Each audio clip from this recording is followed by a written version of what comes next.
Okay, well, thank you all for joining us today. We are going to get started. I'm Pam Metzger. I'm the director of the Deason Criminal Justice Reform Center, and I'm happy today to be presenting with you this very important event. It's the first in a four-part series called Doing the Work, which is co-sponsored by Erica Fidel and Kenitra Brown, each on behalf of the SMU Dedman School of Law and the Deason Criminal Justice Reform Center. And you can see their pictures there on the screen. We're so happy that they were able to help us set this up and join us. It's my pleasure today both to introduce our panelists and to tell you a little bit about the Deason Center and about this series that we've put together for you.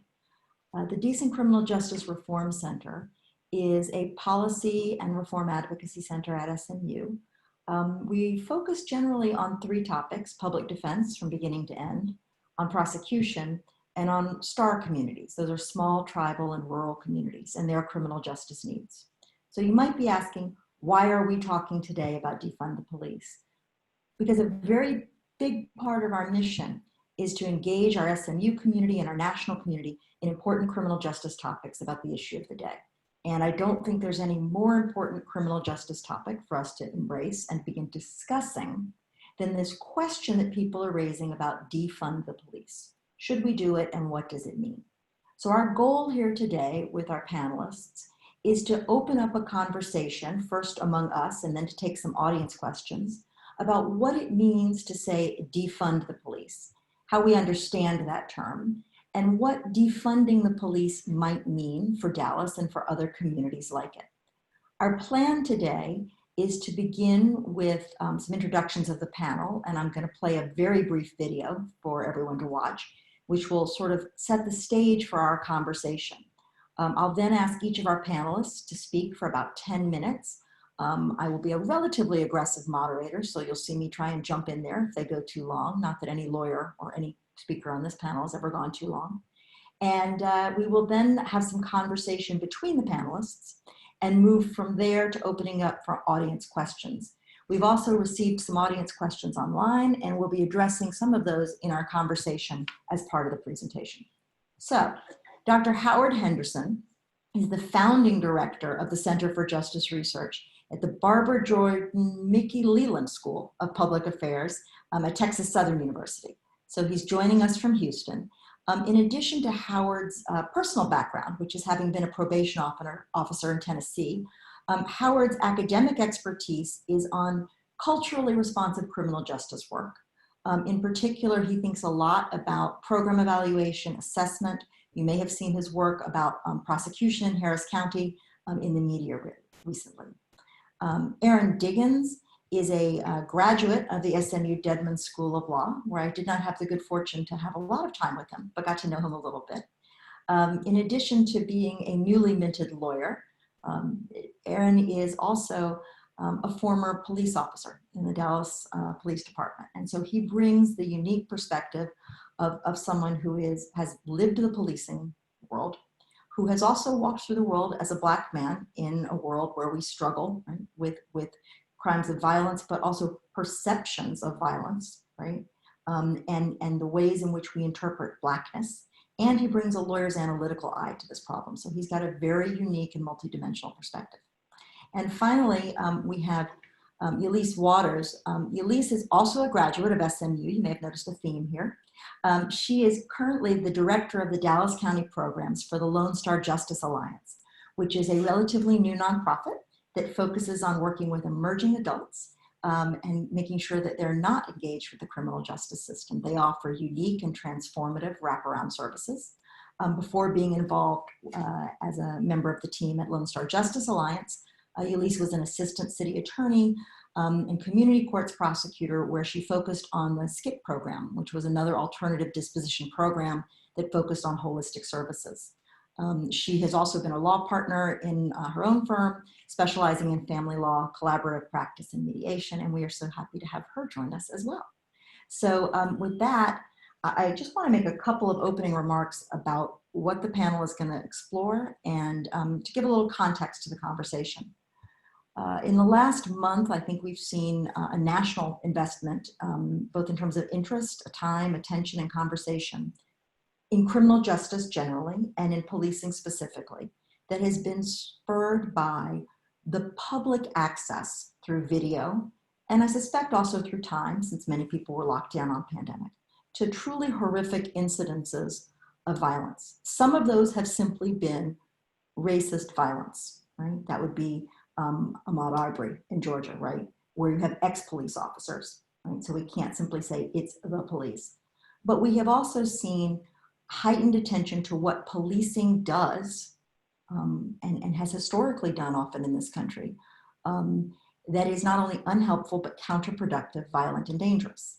At the same time, we're having very important conversations, particularly in the midst of these very difficult times about COVID-19, about what public safety means, how we understand public safety, how we care for each other in our communities. The conversation that's emerging about defund the police, and some of you may have heard it referred to as abolition of police, really is a highly charged terminology. It's a rhetoric, right, that's gotten everybody's attention, defund the police. But there's a much more complex meaning behind it. And I had the experience just in the last day or two of turning on the TV, which is something I don't do very often, and seeing a campaign ad that was talking about defund the police. And I actually thought it encapsulated perfectly the misconceptions about defund the police and what that movement means.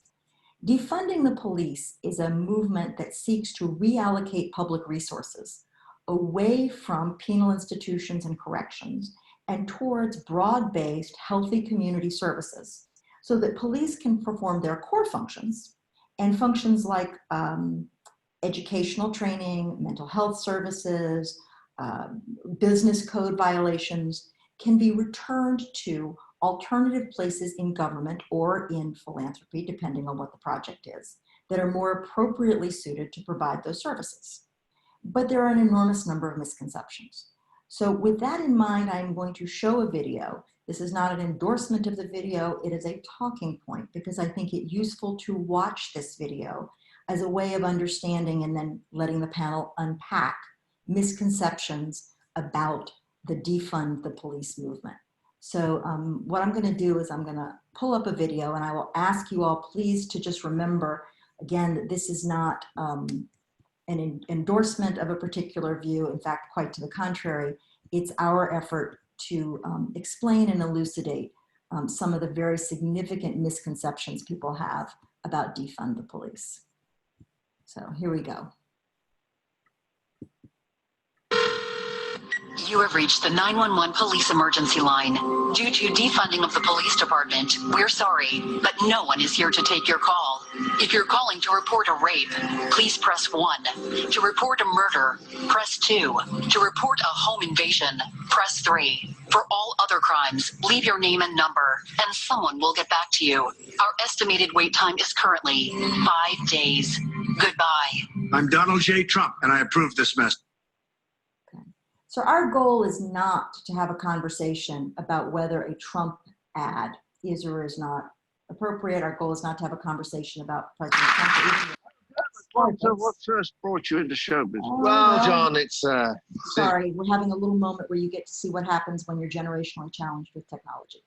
So what we want to talk about, after that brief interlude of lightness, is why it is, initially at least, that there is a narrative about fear and crime and chaos in the streets, you know, and somehow police departments are going to leave people waiting 5 days after a rape. That is not the vision of defund the police advocates. So I wanted to start by asking Dr. Henderson, who's going to speak to us about this, if he could unpack what defund the police means, and then talk to us a little bit about how he sees public policy shifting. Howard, you got to unmute yourself there. Thanks for the great introduction. I appreciate that, and thank you for sponsoring this conversation. We have to decouple what we just saw and what we're experiencing in this country.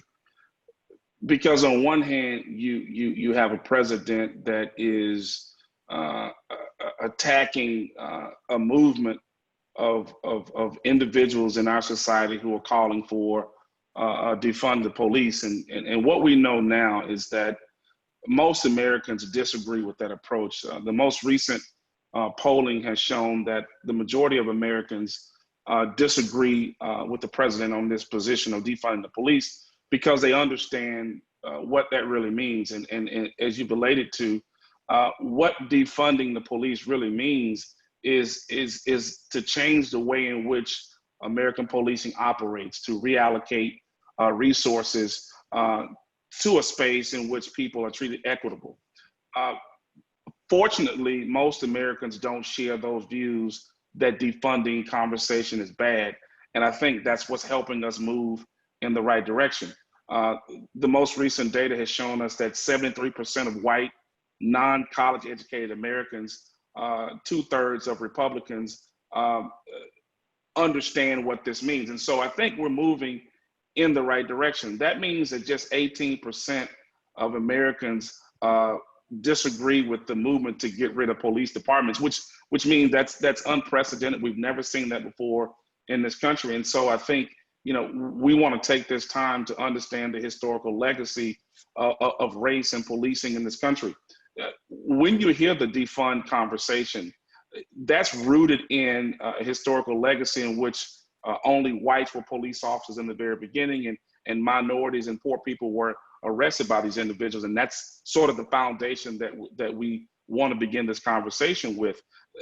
Fortunately, the American sentiment now understands that piece, and we want to begin to decouple that because we're looking to transform the system into something that we have never seen before, particularly among the poor and minority classes of people. The research tells us that 84% of police officers have openly admitted to witnessing misconduct of fellow officers. We understand now that there is a cultural issue that we need to deal with, that training by itself will not fix. We're going to have to deal with at least 4 areas of American policing if we're going to begin to fix this system. One, we have to deal with the front end and hiring psychological evaluations on the front end to make sure that we're only allowing in people who understand what democratic 21st century policing looks like. 2, the training piece, and we understand that. The training piece is going to have to show new ways of dealing with people in a democracy. 3, we're going to have to begin to hold police leadership accountable. You see examples all over the country where police leaders are speaking one talk, but their leadership is showing something different. But at the end of the day, we're going to have to change this entire culture. And I think conversations that you guys are motivating now over the next couple of series is going to help us move in that direction. We understand that there's time for change and we need to do that now. The question is how we do that and how we allow it to happen on the local level, at the state level, and at the national level. And hopefully continue these conversations will push us in that direction.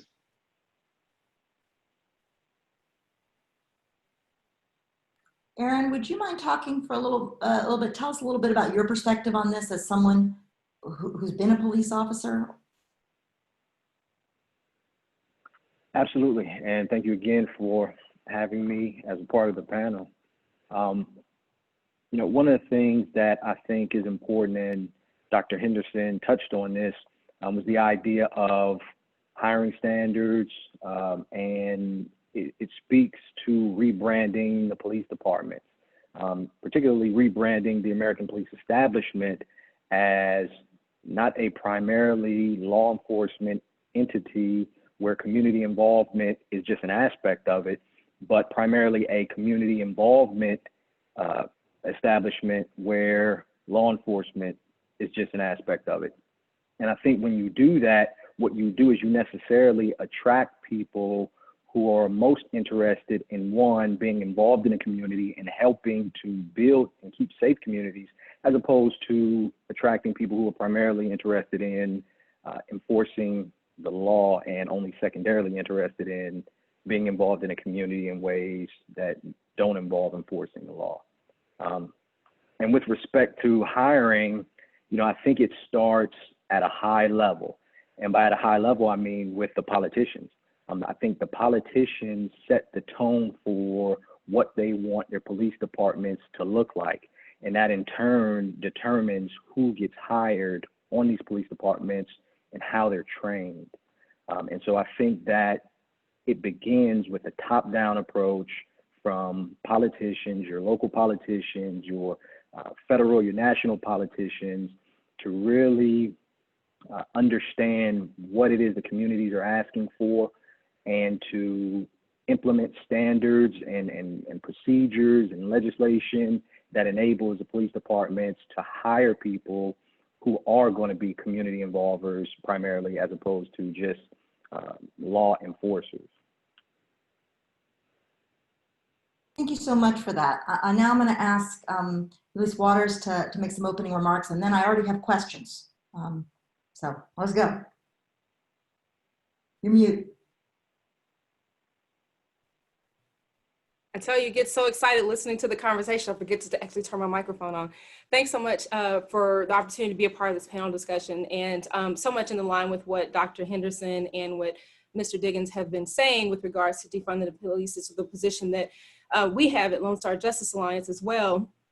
Having spent the last 10 years or so working in problem-solving courts, where the focus is to address the underlying needs of folks who come through the criminal justice system, I gained a unique perspective, in addition to having been a community prosecutor, officing with police officers, seeing what the daily life of a police officer looks like. And quite frankly, I think it's interesting, and I'm so glad that Mr. Diggins is here, because based on my conversations that I've had with police officers in my time of working very closely with DPD, interestingly enough, officers would like to not have to respond so much to the civil issues as well. There were many times where I even had a separate conversation with one of my lieutenants and one of my sergeants, where we were trying to devise and figure out how to create a mediation program for neighbor disputes. Because oftentimes when police officers are called to the scene of a neighbor dispute, it's a civil matter because no crime has happened. So the officers really can't provide any resources. But what will ultimately happen is that minor civil disagreement would escalate to something that becomes criminal. And now police officers are involved when actually it could have been resolved through simple mediation. And so when we talk about defunding the police, we're actually talking about really reallocating resources to address underlying needs as to why a potential criminal act or a criminal act has actually taken place. And that's exactly what we do in our work. One of the things that I think is interesting too about this conversation is it's really about reimagining what public safety looks like. For so long, the rhetoric, particularly since the LBJ's administration and Nixon's administration launching the war on crime, there's been so much perspective put on public safety as law and order. And in actuality, public safety is really about public health, because when you look at a lot of the underlying issues and reasons for arrests and for some of the perceived or alleged criminal activity, a lot of it has to do with underlying needs not being met. Just look at what criminal justice practitioners call the risk factors, criminogenic risks, right? Those factors are being scrutinized now, but for a very long time, when judges were making decisions about pretrial release and things like that, we were using risk assessments that looked at things like employment and education and housing and transportation, all of which are so. Uh-oh, I think we got a video glitch here for a minute. Let's take a minute. Lisa, I think I'm back now. We got you back. Good. Okay, great. So when you start to look at those same criminogenic risks or needs, they're social determinants of health. And so the idea behind the work that we do is if we increase the access to resources that support social determinants of health, you increase folks' protective factors, which thereby decrease their criminogenic needs, right? So essentially we're saying, let's get the folks the stuff that they need. And when you get them what they need, we'll see public safety go up.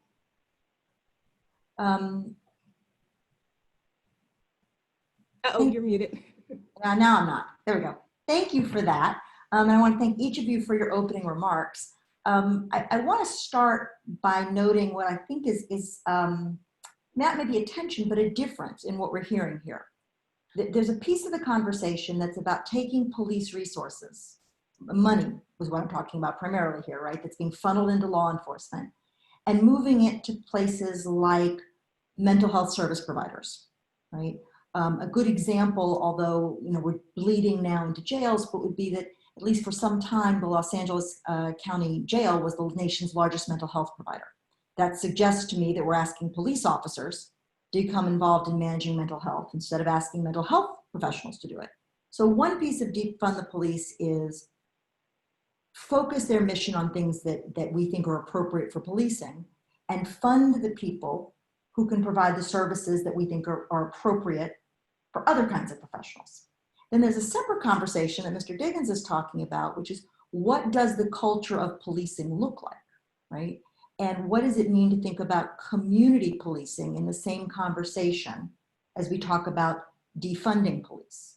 And so I wondered, and I'll start with Mr. Diggins, can you talk about that a little bit, about how you think about those two kind of pieces of the conversation? Absolutely. So with respect to engaging police officers more with the community and training police officers to engage more properly with the community, I think that that's an important aspect of reimagining the entire police establishment, because police officers are at the front line, particularly your patrol officers are at the front lines of interacting with people who are in need of some of these other services, be it mental health services, some long-term care services. And so I don't mean to replace, your mental health care workers with police officers, but to better integrate the two so that they share the same mission. And I think that that's important, an important aspect of reimagining the police department that needs to be emphasized. Because inevitably what ends up happening when that's not the case is you'll have an officer who doesn't fully understand how to effectively resolve a situation where somebody's experiencing a mental health crisis and ends up killing that person or seriously injuring that person, believing that, my job here is strictly to enforce the law or primarily to enforce the law, and I'll leave for another day. The social worker or the mental health worker's job of, curing this individual. And so I think that part of reimagining our police force to reduce what we see as a friction between police and the community in a lot of aspects is to integrate the jobs of the mental health care workers, for example, and the police officers. Thank you for that. I'm going to throw this back to Ms. Waters and ask this. What does it mean if we think about this question of what policing means versus what the other services are, right? Because Mr. Diggin says we want mental health service providers, social workers, et cetera, involved. Why then are we using this term defund? What is that about? Can you talk about that for a minute? Sure. It's interesting as I kind of think through the history of how we sort of got to what some may refer to as inflated police budgets. You really kind of have to look back at the Law Enforcement Assistance Act, where the federal government, really in response to a lot of race riots and the unrest in urban America, began to fund local police departments, and literally, honestly, just on a lot of, unfortunately, racially charged rhetoric. And so police budgets began to be increased in an effort to promote public safety. And when I think of the term defunding the police, I really think of it as terms of thinking of the scales of justice and sort of tilting them back in the direction where they need to be. Originally, in terms of addressing issues of public safety, a lot of emphasis was on community-based services, community-based programming, community-based access for members of the community to get their basic needs met.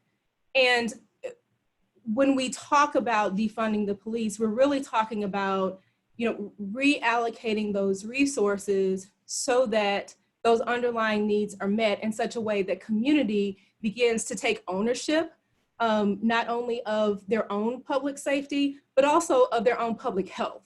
And so that's really kind of the heart of the conversation from my perspective.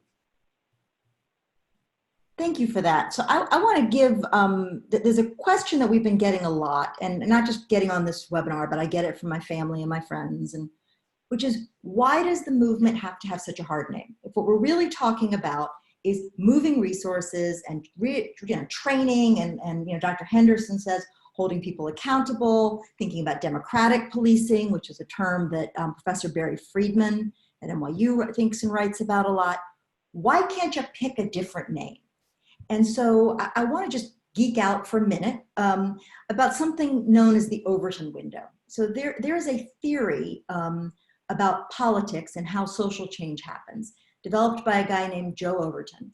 And his theory is that there's basically a window for social conversations about politics. And that if you think about a yardstick, was his analogy, a yardstick standing on end. And on one end of the yardstick, or for Zoom for this frame, I'll do it this way. One end is one precision view, very extreme view, and on the other end is another very extreme view. That yardstick defines the full range of political conversation you can have. This is one extreme, this is the other. The Overton window theory suggests that the middle, right, sits in between those two extremes. And if you want to push the middle more towards the view on the left or more towards the view on the right, the way to do it is move the yardstick, right? So the Overton window would say that the yardstick, the vocabulary we use to talk about this, constrains the discussion, and that we needed, this would be the theory, we needed a more radical formulation of the idea to shift the window over and initiate a different kind of conversation about policing. For those of you that are thinking, does this work? I guess what I would say is, we can attribute some of what we're seeing to perhaps the additional crises of a pandemic and unemployment and financial stress and the excruciatingly long videos that we've had to watch, right, of Black Death. But another way to understand why we're having this conversation about reallocating policing resources in other places and reshaping policing is because people have used terms like defund the police or even abolish the police that have shifted our window.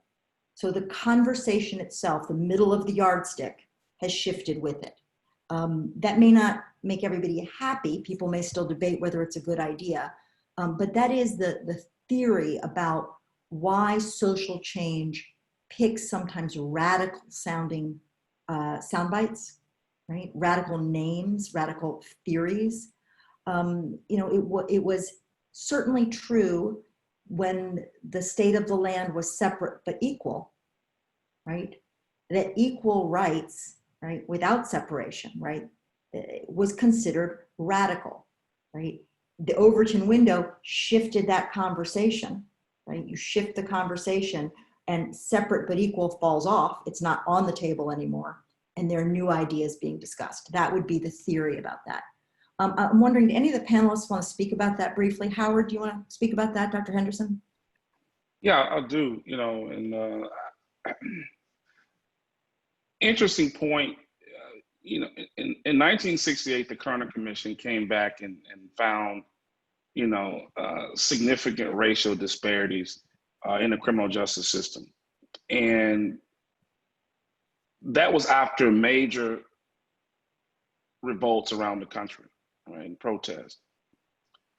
We are in that space right now again, right? And we've been in this space before, but the experience of Black people has been the same throughout this time. We've said, hey, the police are treating us this way, the police are treating us this way.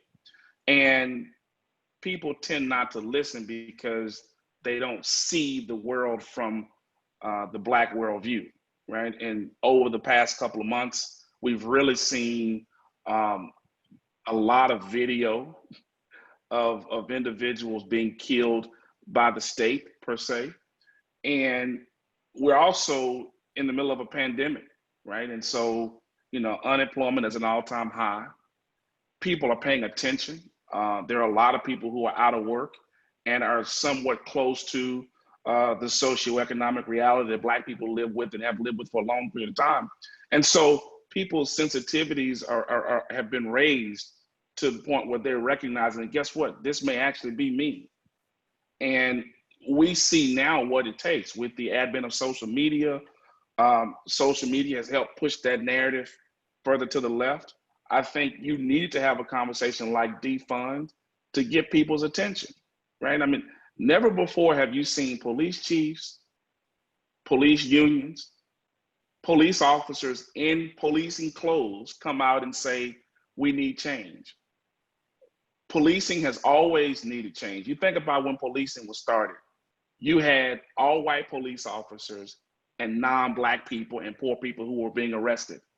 You could not have a conversation of reform and get what they've gotten so far in this movement. It had to be something that was drastically to the left, because people needed to pay attention to the seriousness of this, because we can't keep going in that direction.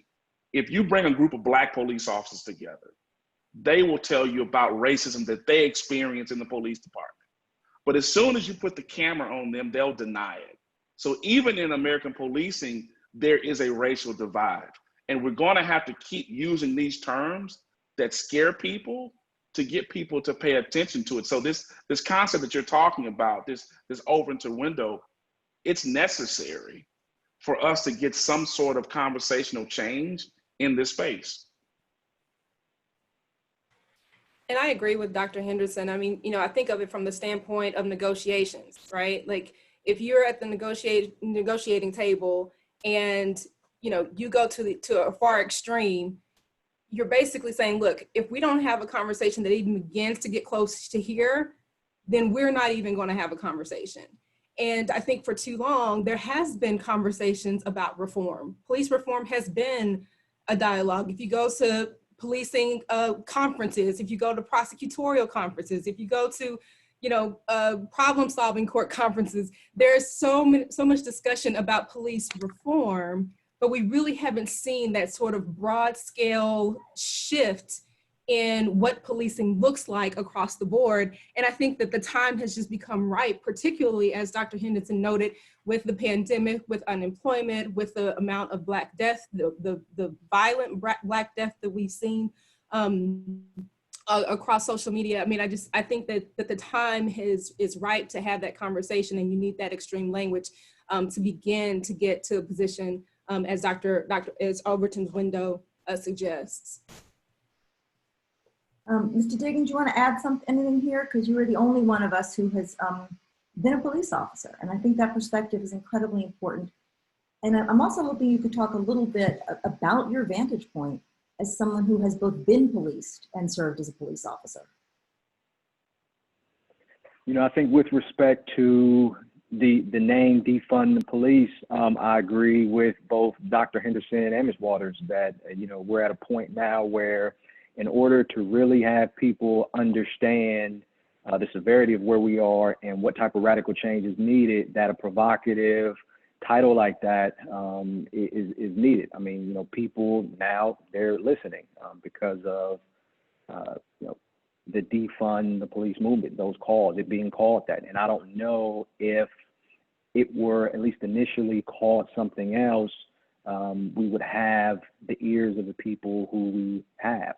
Now, with respect to how police officers feel about the movement, obviously, I can speak intelligently, really just about my own thoughts and my perspective. Every officer is different, but, there are officers who for years have called for the type of reform that I think now we can really begin to have. Just as there have been officers who have been against the type of reform that I think we can now begin to have. I think at the core of the policing establishment in America, most officers are good, well-intentioned, well-meaning people who truly want to ensure that the communities in which they serve stay safe. And I think that depending on how we reimagine the police department's role in keeping our communities safe, I think that determines to what degree those officers really play a pivotal role. And I think that one thing that we can't do is alienate those officers. I think we need to create an environment where those officers who do want change and who are good officers, that they feel comfortable coming out, speaking out against bad officers, and being at the front of this movement for change. I remember times, particularly as a young officer, where, you know, you'd see something and, you know, there's a part of you that would think, well, you know, it seems questionable, but, you know, I'm a young officer, you know, the older officers, they've been around, they survived a lot more than I have, and so I'm going to defer, you know, to their judgment. But then also this idea of, you know, I don't want to be sort of the snitch officer, you know, the officer who, when it's my turn to need help, other officers won't come to my aid. And I think that that's something that needs to change, and we need to encourage officers who, you know, really want to speak out and really, you know, want the policing establishment to be an establishment that is for all. You know, I think we need to support those officers and, you know, including them in this conversation and making sure that we don't alienate them by excluding them from the conversation, I think goes far. You know, just kind of make it clear that, you know, when we talk about, you know, defunding the police department, radically reforming the police department, that what we're not talking about is kicking those good officers off the force. That quite the opposite, you know, we're talking about elevating those officers within the force, within the community, and making sure that those voices and those perspectives are at the forefront of this change and kind of drown out the bad officers, which will eventually result in those officers being removed from the department, the bad ones. Thank you for that response. We have a number of questions coming in on the chat lines, and I want to address one of them briefly because it's something I can help with. We had a couple of questions asking about what we spend on police and what defunding looks like. And so I thought I would just share for a minute, some of the data that's available. This comes from a recent story. Well, I'll show you a couple of data sources here, but I thought this might be interesting. This first graphic I'm showing here is state and local police expenditures per capita for 2017. But I think that those data make it very hard to understand kind of where the money is going. So I went and I tried to take a look at who has data, and I thought it would be worthwhile to maybe take a look at Dallas. So this is from this is based on a study done off of the Dallas Open Data Portal. And since we're here at SMU and in Dallas, I figured this was a good place to start. And according to this graphic, you know, we spend more on policing in Dallas than we do on debt service, on the airport, on sanitation. But I think maybe the more relevant question is, what do police in Dallas end up spending their time doing? And if you look at the Dallas Police Department budget, you'll see that field patrol, right, it far and away outstrips all of the other expenses.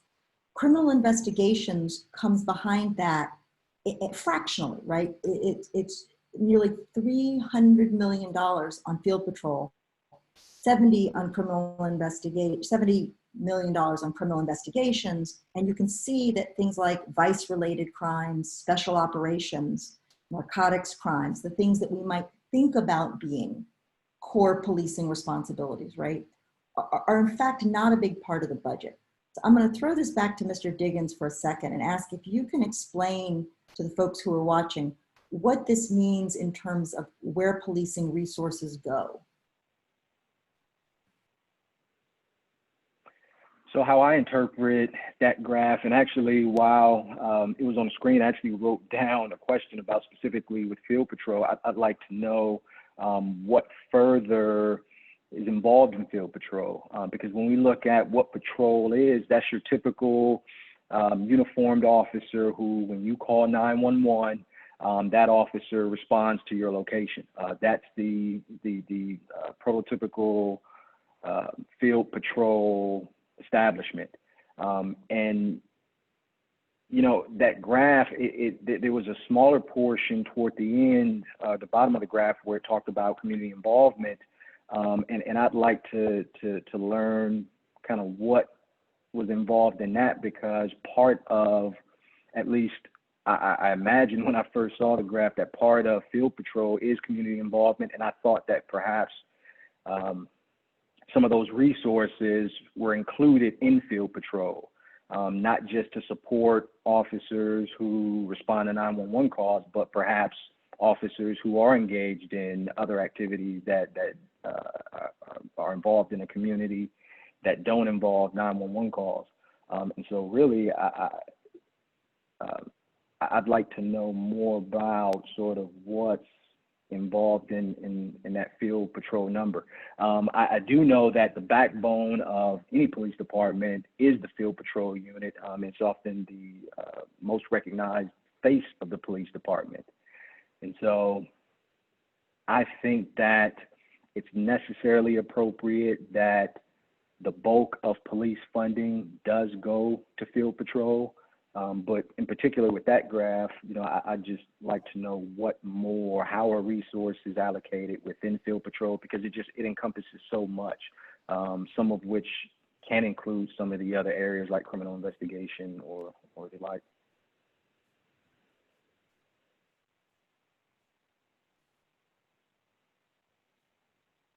I like to chime in here. You know, I think there's some fundamental questions, and thank you for showing that graph, because I think it's important for people to see kind of what police are doing with the funds that they receive. But I think, you know, first, the research tells us that serious violent crime only accounts for about 5% of all crime, right?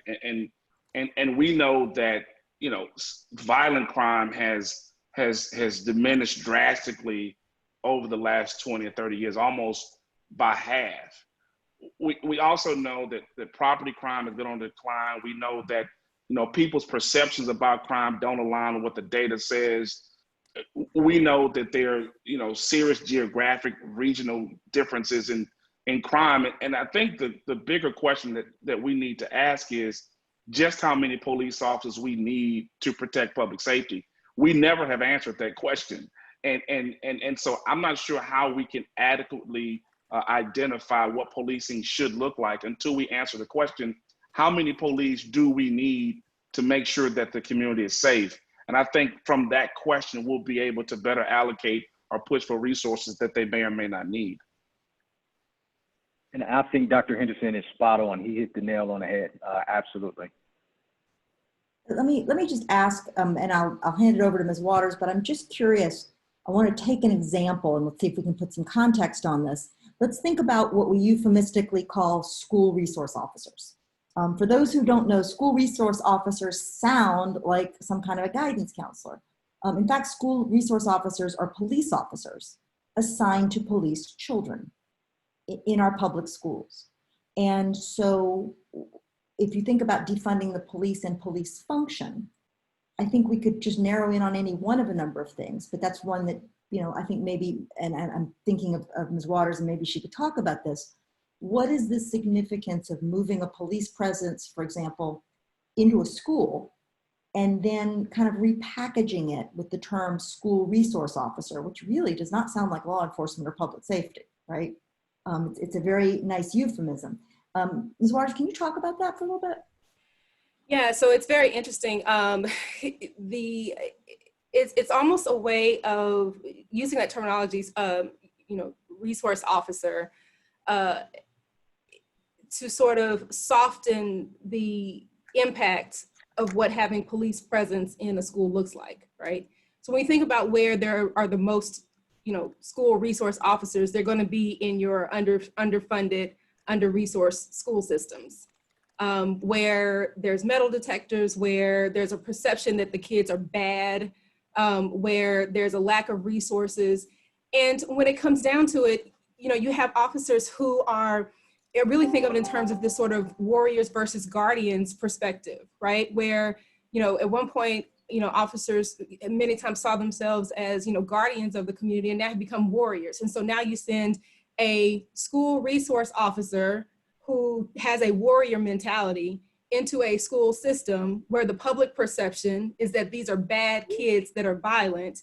And all of a sudden you have a floodgate into the pipeline to prison, because resource officers then wind up, unfortunately, you can see it, in Georgetown Law's study about adultification bias, right? Where Black and brown children are seen as older and are seen as supposedly being more sophisticated than their age dictates and mandates, where they're oftentimes suspended or expelled from school at a higher rate than white children for oftentimes the same offenses or the same infractions.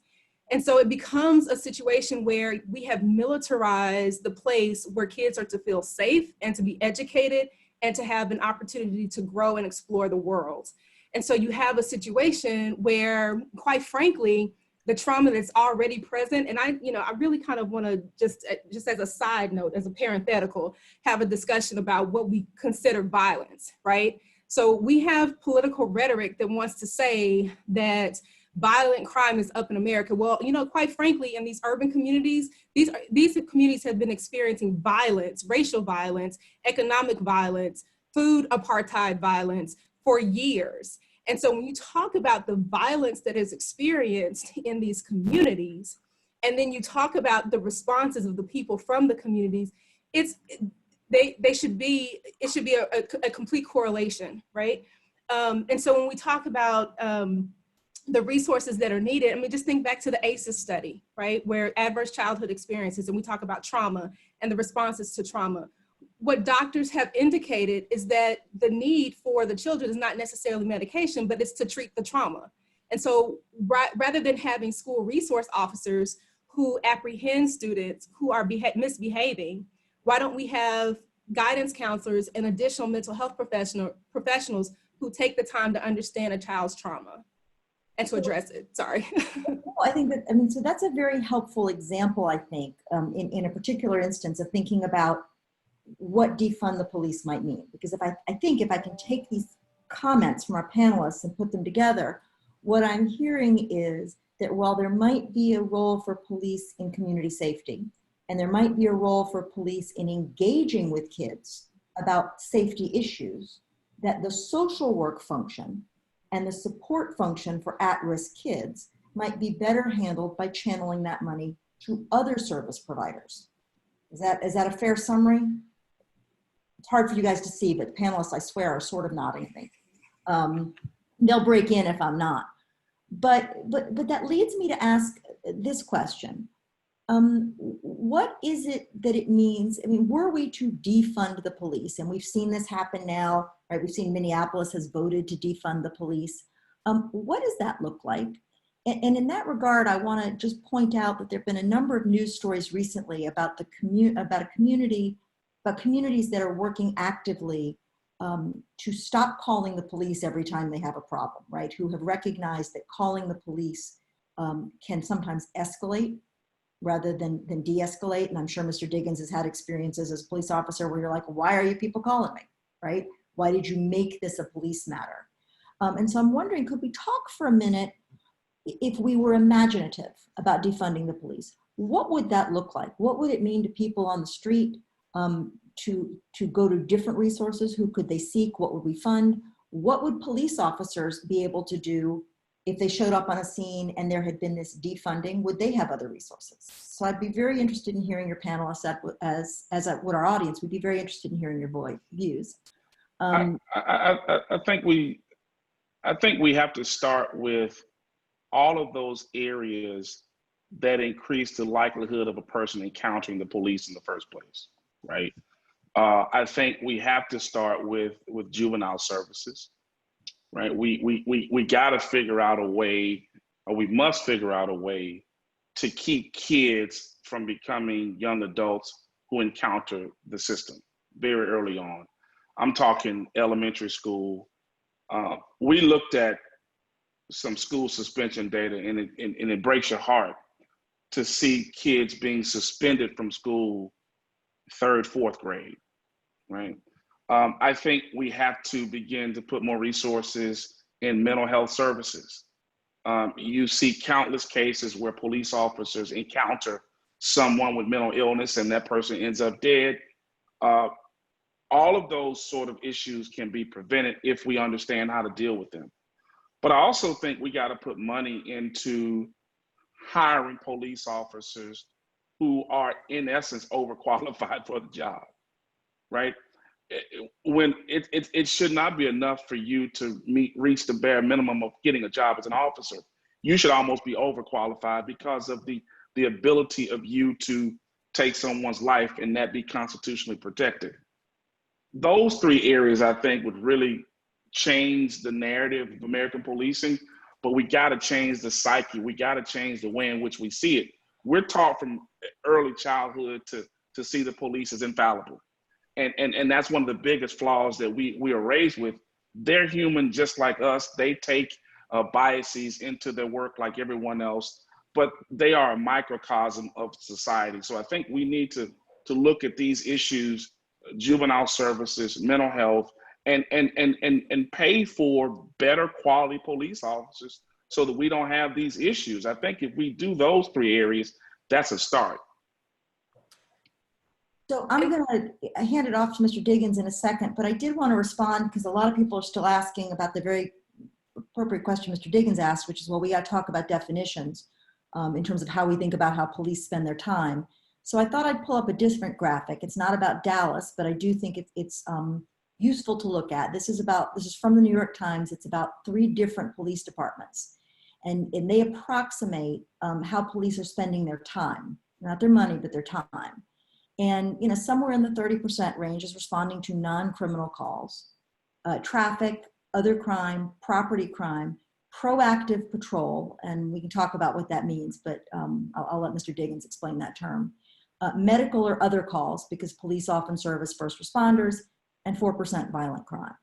And so again, there's a definitional question. In fact, the Times notes that the cities themselves may define things differently, so you may get some slightly different measurements. But these are from 3 very disparate cities, remarkably consistent, right, in terms of how police are spending their time. So with that in mind, I'm going to throw back to Mr. Diggins, and I'm going to ask you to do 2 things. I'm going to ask you to comment on what Dr. Henderson said, but also to maybe think about whether this graphic helps our conversation in what defunding the police might look like.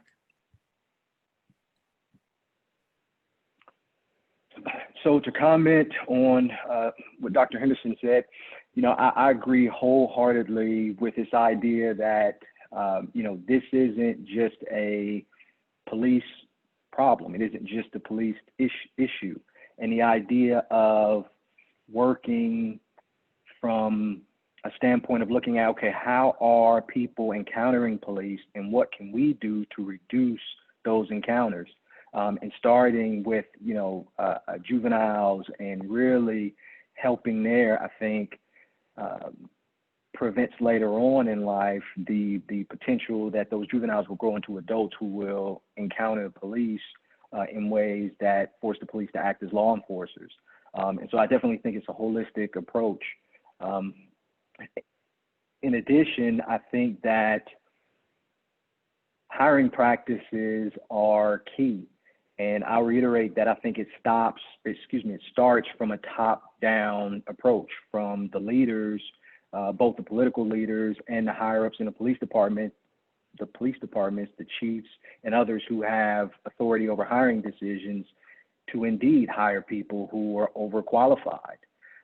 I remember before I was hired as a police officer in Dallas, there was a news article, and I believe it was an investigative piece that was conducted by the Dallas Morning News, but there was a news article where the reporters uncovered police officers who had been serving who had criminal records or otherwise had blemishes on their record that should have prevented them from ever being hired as officers. And I don't remember the specifics of why those officers were indeed hired, but throughout my time on the department, one of the things that I had observed was just the department hiring officers in a way to fill bodies in squad cars to help address crime. The idea was if we have more officers on the streets, then we can better address crime and we can better reduce crime. And the quickest way to get more officers on the streets are either to relax some hiring standards or to reduce the time in the police academy. And I think both approaches are incorrect approaches, and they lead to what we have today, I think in large part, unqualified officers who were serving the communities poorly. If you don't mind bring that graphic back up, and I can talk about the proactive patrol piece.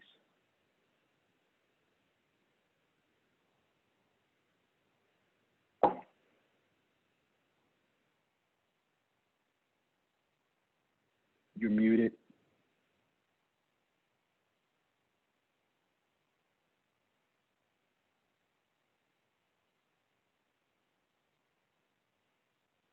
Pam, you're still muted on my end.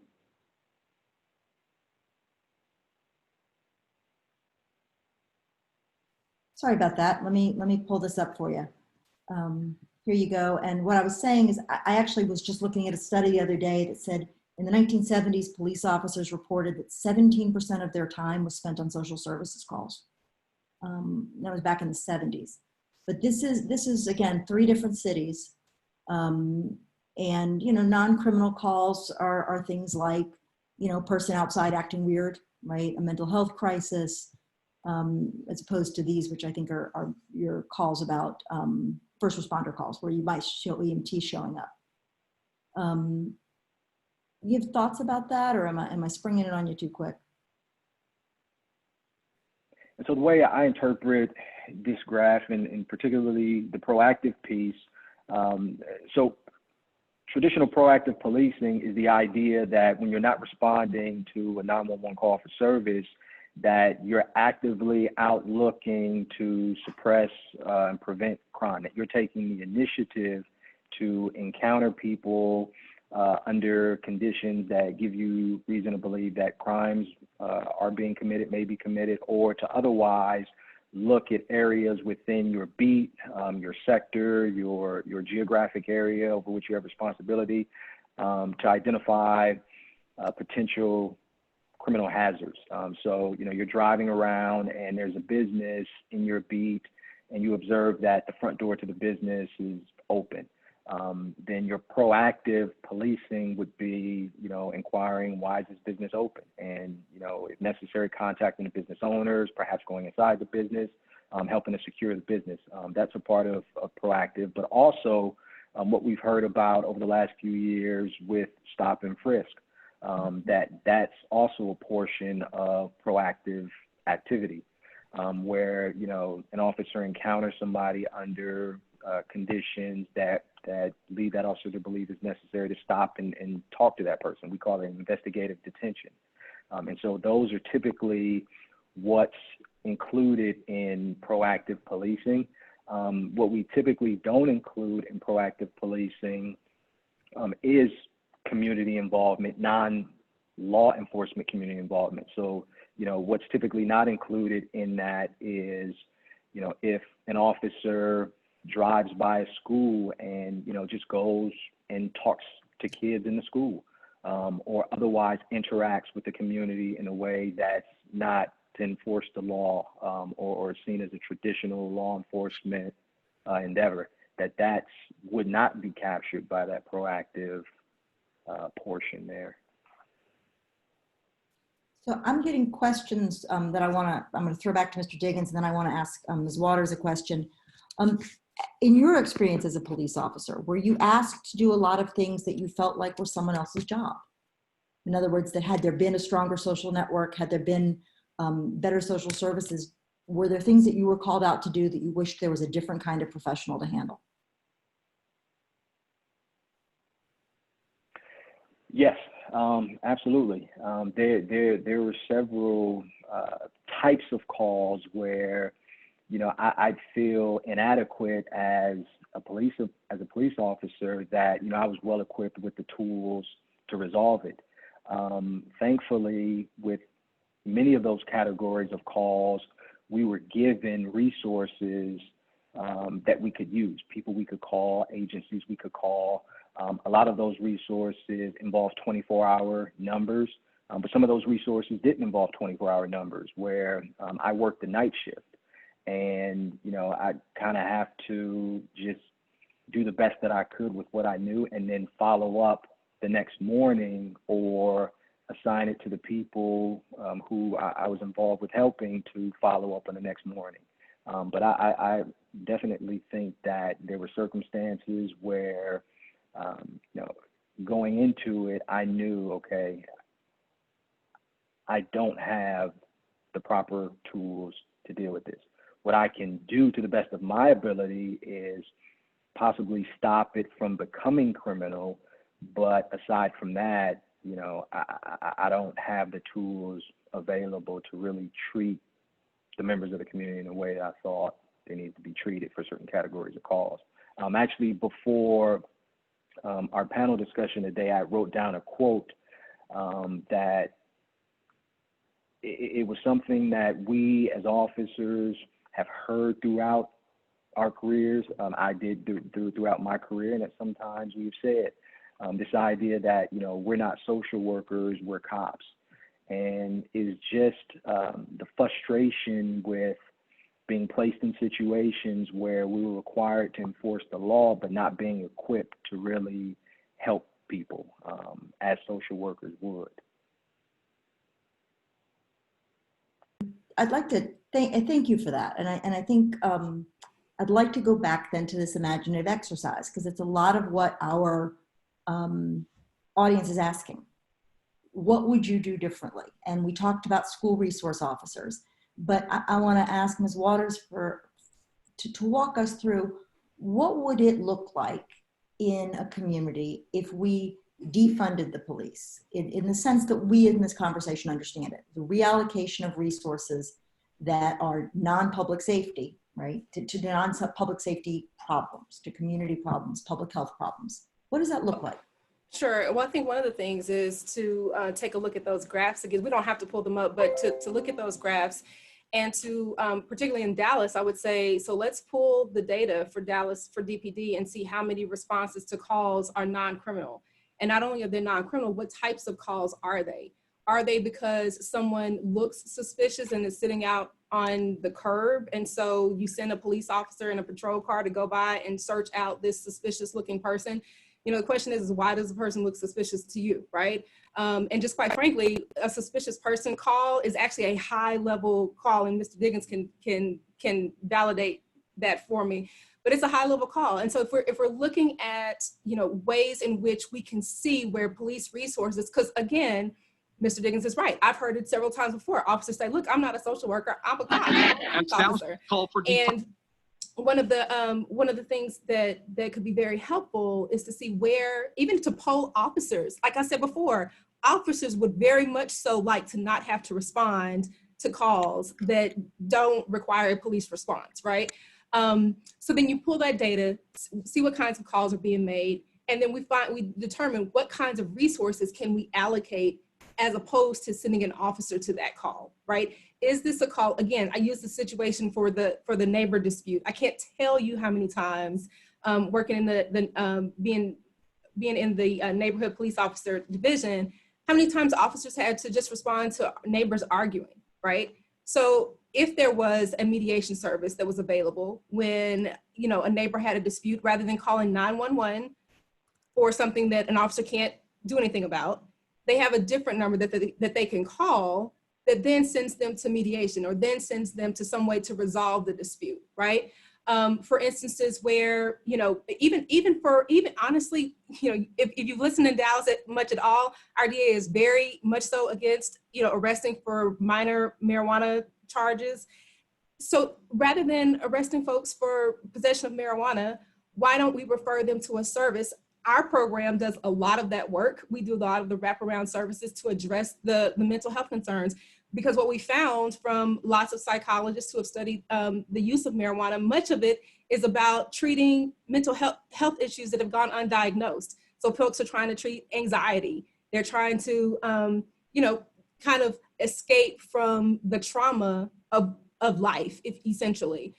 So I think that it takes the time to really understand the behavioral patterns of people and to apply behavioral solutions to those patterns.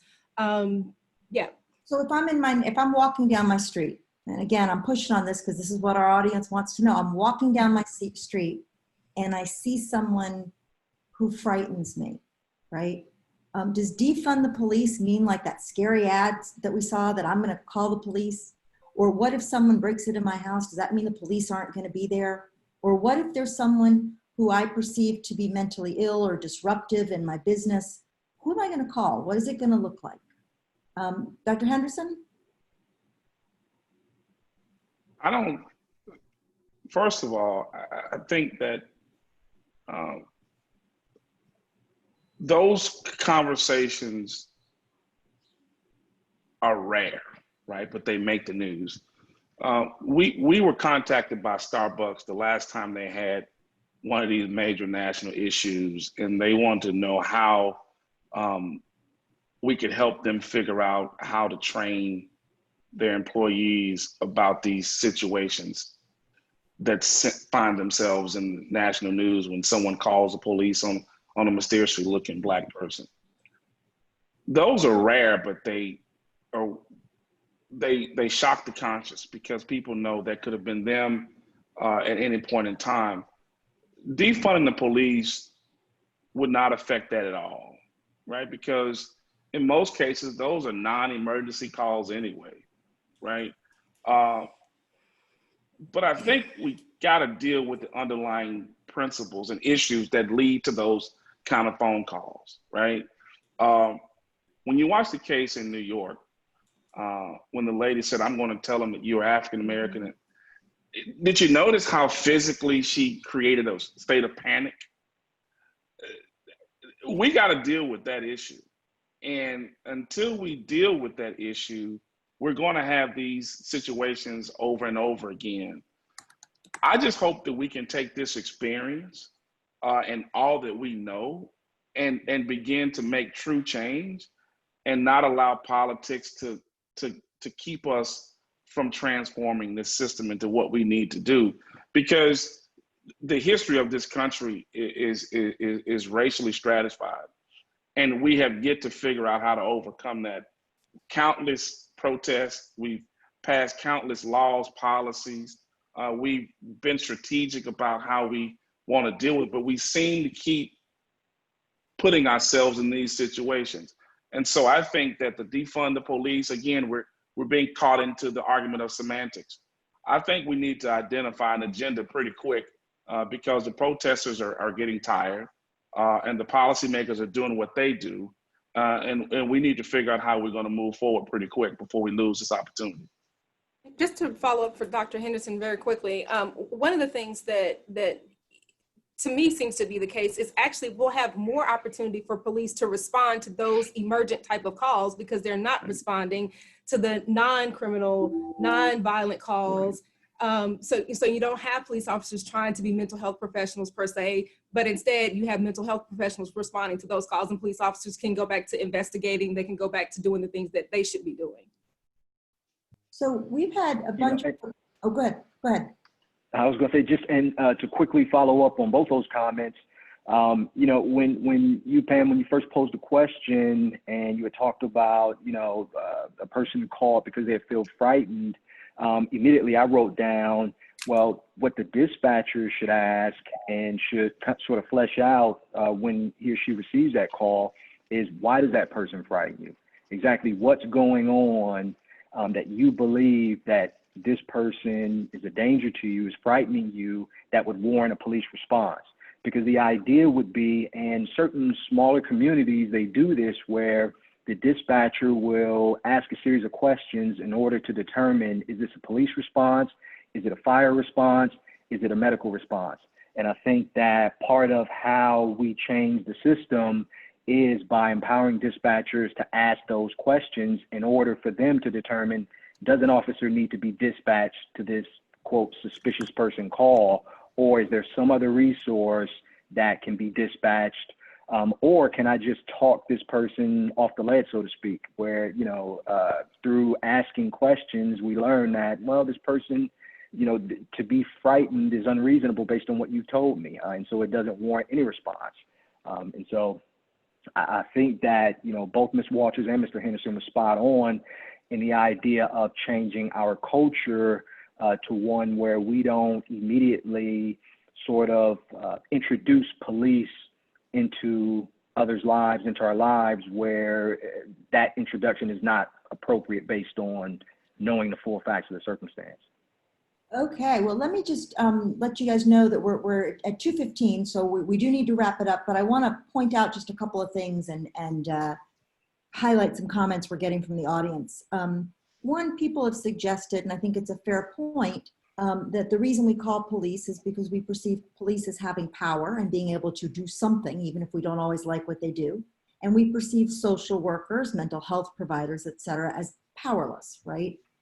Because they cannot use force, handcuffs, a police car, to compel people to change behaviors or to change actions. And related to that comment, we're getting a lot of questions that ask, I think in essence, what are the next steps? Sometimes it's been posed as what are the next steps for politicians? Sometimes it's posed as what are the next steps for getting these conversations out of the university and into the community? And so I'd like to ask each panelist briefly to offer a couple of suggestions, because we're gonna wrap it up after that. And let me start with Dr. Henderson. Again, I think Aaron raised a good point about the dispatcher piece. I think we need to identify who all the players are that need to be changed, because we're overlooking key people. The Tamir Rice case, the dispatcher didn't even tell the officer that the 911 caller said the kid probably had a fake gun. He probably was a juvenile. The kid ends up shot by the police in a matter of minutes. So we got to figure out who are all the pieces, what are all the pieces that need to be in this conversation, and how do we transform or change them out? And we got to be okay with changing people out, because there are some people who are just not suited for policing. And I think we have a very difficult time getting rid of people that we need to get rid of. And that's in any job. I mean, I don't care where you go, there are going to be people who should not be in certain lines of work. And there are some people in policing that shouldn't be there. And that's the reality. I think that if we're going to move this forward, we got to figure out who should be here and who shouldn't on multiple levels. But we also got to figure out what the agenda is. What are the ultimate goals? We can't even agree on defunding. So I think that we need a new Kerner Commission. It needs to be localized where people understand what's going on in local communities so that we can at least articulate what the agenda is. Once the agenda is articulated, we need to figure out how we measure and assess our objectives and whether or not we've met those. But at the end of the day, we need to have some goals. We have no goals right now. We're kind of all over the place. You got one group saying defund, one group saying reallocate services. Until we figure out what the agenda is and we line everything up, we're going to continue going in circles, and we're going to have more people who are unnecessarily killed by the police. And in some cases, officers who are unnecessarily harmed as well. Okay, Ms. Waters. I think in terms of some first steps, going back to the analysis of the crime response or the police response, looking at those police calls, seeing what they're being called out for, what are those issues, and then having a group of folks who recognize and look for the community-based services that are already meeting those needs.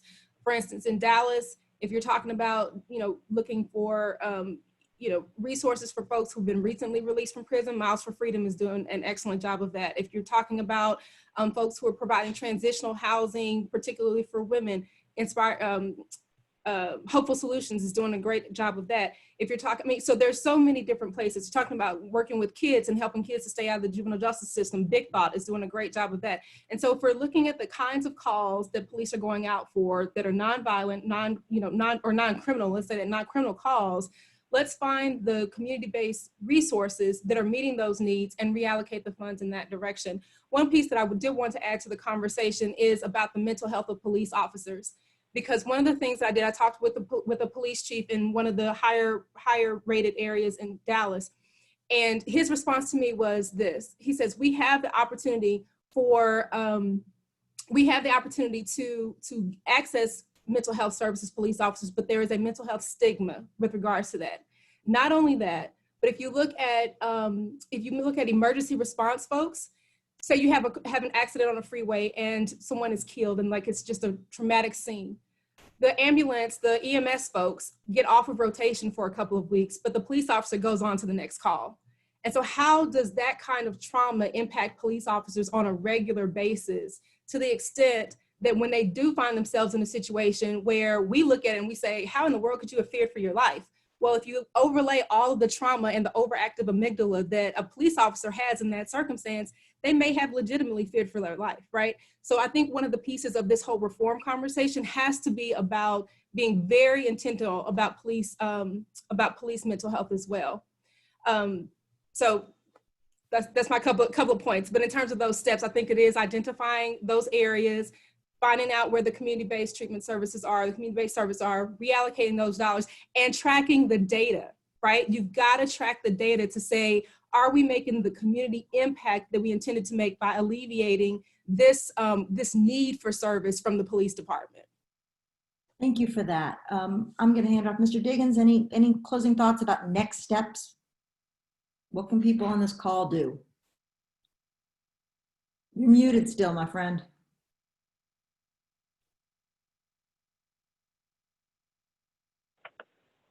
There you Can go. you hear me now? Yes. Okay. I think both Ms. Waters and Dr. Henderson said it, and so I'm just going to succinctly add, I think, identify the goals, which Dr. Henderson said, identify the partners who are interested in reform, and I think just not letting this voice, this attention die down. I mean, now we have the nation's attention, and I think it's, doing what we need to do to continue to keep it until reform happens. Okay, well, I want to thank you all for joining us. We are going to be closing this call down. Anyone who wants to shoot an email or another question to us at the Deason Center, we'll be happy to pass those along to the panelists. I can't promise that they're going to respond. Some of them have billable hours, and some of them have academic writing, and some of them have clients. So I can't promise how quickly they'll be able to get back to you, but every one of the folks who's speaking to you here today is an unbelievable resource, both for us and for the Dallas community, for Houston, for Texas, for criminal justice issues across the country.